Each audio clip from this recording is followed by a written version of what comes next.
എല്ലാവർക്കും ജ്യോതിഷത്തിലേക്ക് നമസ്കാരം. എല്ലാവർക്കും ശാന്തിയും സമാധാനവും സന്തോഷവും സമ്പത്തും ഉണ്ടാകാൻ വേണ്ടി എല്ലാ ദിവസവും നമ്മൾ ശിവപൂജ, അതുപോലെ തന്നെ വിഷ്ണു പൂജ, മഹാലക്ഷ്മി പൂജ, ഗണപതി പൂജ എല്ലാം നിങ്ങൾക്ക് വേണ്ടി നമ്മൾ ചെയ്യുന്നതായിരിക്കും. അതുപോലെ തന്നെ പൂർണ്ണമായ വിശ്വാസമുള്ളവർ മാത്രം കാണും. അവർക്ക് എല്ലാവിധത്തിലുള്ള ഐശ്വര്യങ്ങളും ഈശ്വരൻ കൊടുക്കട്ടെ. അതുപോലെ തന്നെ നല്ല ചിന്തകളുമായി ദിവസവും മുന്നോട്ട് പോവുക. നെഗറ്റീവ് ചിന്തകൾ മനസ്സിൽ നിന്ന് കളയുക. പോസിറ്റീവ് ചിന്തകൾ മനസ്സിൽ ചിന്തിക്കുക. അതിലൂടെ നിങ്ങളുടെ എല്ലാ പ്രശ്നങ്ങളും 50% പരിഹരിക്കുന്നതായിരിക്കും. അതുകൊണ്ട് എല്ലാ ദിവസവും നല്ല ചിന്തകൾക്ക് വേണ്ടി നമ്മൾ പ്രാർത്ഥിക്കുക. നല്ല നാമങ്ങൾ ജപിക്കുക ദിവസവും. അതിലൂടെ നമ്മുടെ മനസ്സിൻ്റെ നെഗറ്റീവ് ചിന്തകളെല്ലാം മാറ്റിയെടുക്കുക. അതുപോലെ ഇന്ന് നമ്മൾ പറയാൻ പോകുന്നത് ജൂലൈ 19 ഈ ദിവസങ്ങളിൽ സമ്പത്തിൻ്റെ അഭിഷേകം ഈ പറയുന്ന നാളുകാർക്ക് എല്ലാവിധത്തിലുള്ള ഐശ്വര്യങ്ങളും വന്നു ചേരും എന്നുള്ളതാണ് ഏറ്റവും വലിയ പ്രത്യേകത. അതിലേറ്റവും പ്രധാനപ്പെട്ട നാളുകാരെക്കുറിച്ച് നമ്മൾ പറയുകയാണ്. അതുപോലെ തന്നെ അവസാനം നമ്മൾ പരിഹാരവും പറഞ്ഞു കൊടുക്കുന്നതാണ്. അത് നിങ്ങൾ ശ്രദ്ധയോടുകൂടി ശ്രദ്ധിക്കുക. അതിലേറ്റവും പ്രധാനപ്പെട്ട ഭരണിക്കാണ്. ഭരണിക്ക് എന്തുകൊണ്ടും എല്ലാവിധ സൗഭാഗ്യങ്ങളും ഈ ദിവസം വന്നു ചേരും. പൂർണ്ണമായ ഈശ്വരൻ്റെ അനുഗ്രഹം ഈ നാളുകാർക്ക് വന്നു ചേരും. അപ്രതീക്ഷിതമായി ഇവർക്ക് സഹായം പല ആളുകളിൽ നിന്നും ഇവർക്ക് ലഭിക്കുന്നതാണ് എന്നാണ് ഏറ്റവും വലിയ പ്രത്യേകത. പല വിധത്തിലുള്ള ധനങ്ങൾ ഈ ദിവസം ഈ നാളുകാർക്ക് വന്നു ചേരും. അടുത്തത് ചോദിക്കും ഇതുപോലെ തന്നെ ഐശ്വര്യപൂർണ്ണമായി ഈ ദിവസം എല്ലാവിധ സൗഭാഗ്യങ്ങളും ഈ ദിവസം വന്നു ചേരും. അതുപോലെ എല്ലാവിധത്തിലുള്ള ധനങ്ങളും പല സഹായങ്ങളും ഇവർക്ക് വന്നു ചേരും. അടുത്തത് പൂരാടമാണ്. പൂരാടത്തിനും ഇതുപോലെ തന്നെ ഐശ്വര്യപൂർണ്ണമായി ഈ ദിവസം എല്ലാ വിധത്തിലുള്ള സൗഭാഗ്യങ്ങളും വന്നു ചേരും. അതുപോലെ തന്നെ നമ്മളുടെ ജ്യോതിഷത്തിൽ ജാതിയോ മതമോ ഇല്ല, എല്ലാവർക്കും ഐശ്വര്യം ഉണ്ടാവണം. അതുകൊണ്ട് നിങ്ങളുടെ പേരറിയാമെങ്കിൽ പേരിടുക, നാളുണ്ടെങ്കിൽ നാളെ, രണ്ടുമിട്ടാൽ അത്രയും ഐശ്വര്യമാണ്. അതിടുക. എല്ലാവരും കമൻറ്റ് ബോക്സിൽ പേരും നാളും ഇടാൻ പ്രത്യേകം ശ്രദ്ധിക്കുക. അതിലൂടെ നിങ്ങളുടെ ജീവിതത്തിലും നിങ്ങളുടെ കുടുംബത്തിലും ശാന്തിയും സമാധാനവും സന്തോഷവും സമ്പത്തും വന്നു ചേരും. അടുത്ത നാൾ എന്ന് പറഞ്ഞത് അനിഴമാണ്. അനിഴത്തിന് എന്തുകൊണ്ടും വളരെ ഐശ്വര്യപൂർണ്ണമായി ഈ ദിവസം എല്ലാവിധത്തിലുള്ള സൗഭാഗ്യങ്ങളും അനിഴത്തിന് വന്നു ചേരും. പ്രതീക്ഷിക്കാത്ത രീതിയിൽ ഇവരുടെ എല്ലാ കഷ്ടപ്പാടും ഇതുവരെയുള്ള എല്ലാ ദുഃഖങ്ങളും ദുരിതങ്ങളും ഭഗവാന്റെ കാരുണ്യം കൊണ്ട് പൂർണ്ണമായും മാറിക്കിട്ടും. അതിനുള്ള പരിഹാരം നമ്മൾ അവസാനം പറയുന്നതായിരിക്കും. അതുപോലെ തന്നെ അടുത്ത നാൾ എന്ന് പറഞ്ഞത് രേവതിയാണ്. രേവതിയുടെ ഇതുവരെയുള്ള എല്ലാ കഷ്ടപ്പാടുകളും തീർച്ചയായും ഭഗവാൻ കണ്ടുകൊണ്ടിരിക്കുകയാണ്.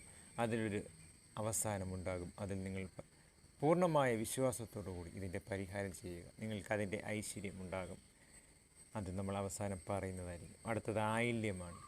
ആയില്യത്തിന് എന്തുകൊണ്ടും വളരെയധികം ഐശ്വര്യമുള്ള ഈ ദിവസങ്ങളിൽ എല്ലാവിധ ഐശ്വര്യങ്ങളും ഇവർക്ക് ഉണ്ടാകുന്നതായിരിക്കും. അതിനുള്ള പരിഹാരം നമ്മൾ പറയുന്നതായിരിക്കും. അടുത്തത് ചിത്തിരയാണ്. ചിത്തിരയ്ക്ക് വളരെയധികം സമ്പത്തിൻ്റെ അഭിഷേകമാണ്, ഒഴുക്കാണ്.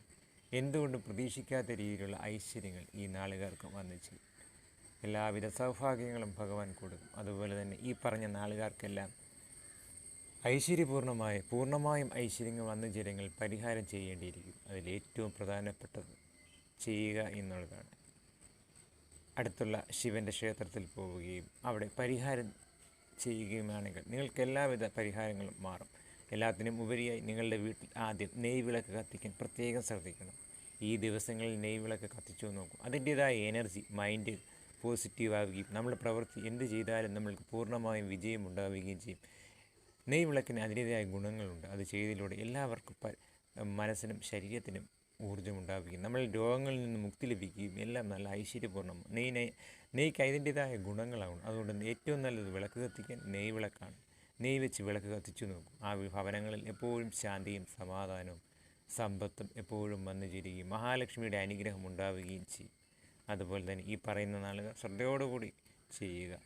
ഈ ദിവസങ്ങളിൽ നിങ്ങൾ ധരിക്കേണ്ട ഡ്രസ്സ് വെള്ള ഡ്രസ്സാണ്.